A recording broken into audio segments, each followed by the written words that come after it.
Hello guys, and welcome to this video.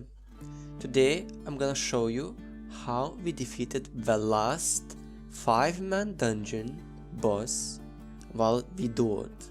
We were doing as a holy healer and a frost staff, and I just wanted to show off how we did the entire battle and how did it went and what reward we got at the end.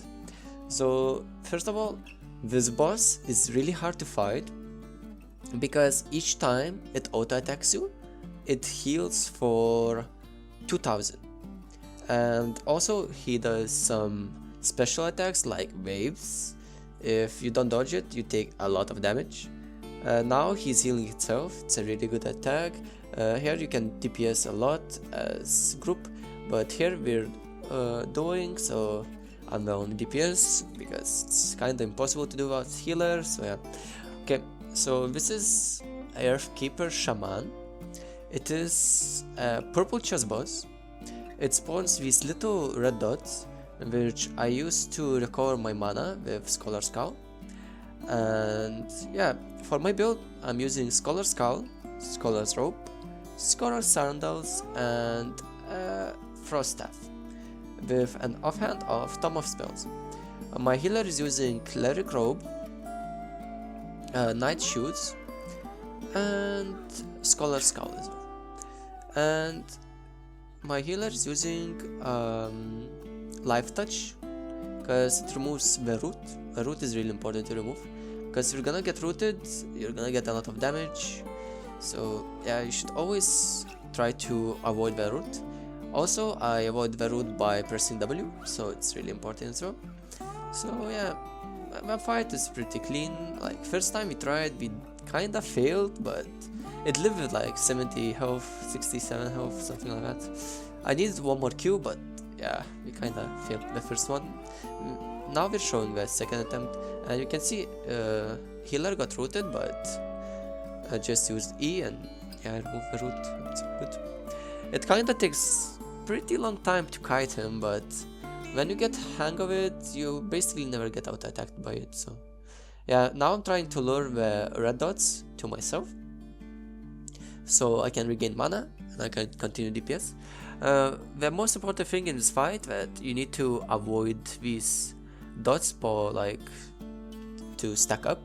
You need to be like, I think 4 to 5 dots, and then you should start killing them. Okay, Frost Staff is pretty good here, but a bow would damage it a lot if you can stack it. A lot of weapons are good here, but the most important thing is to have a healer, because without healer you can't do this. So yeah, here you can see we have 5 dots now. Not dots, these little things spawned.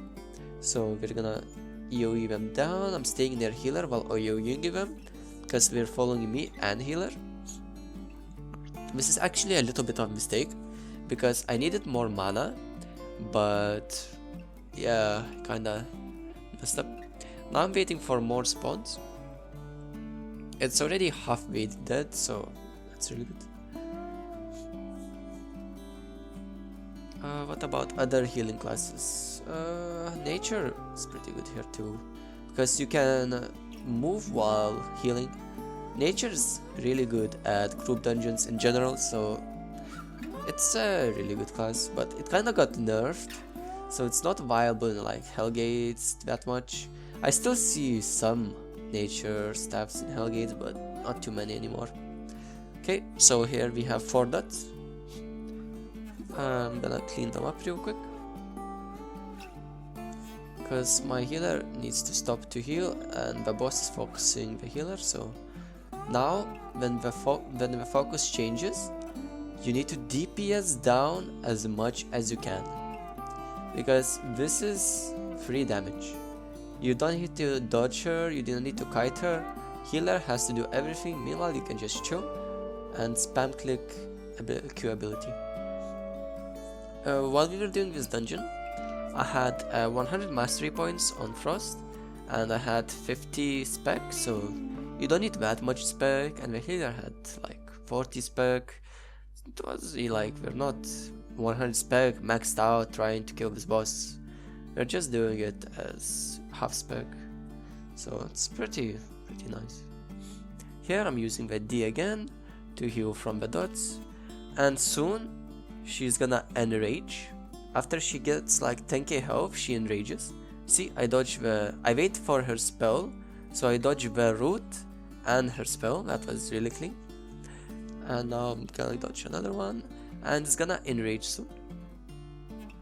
It's kinda healing now.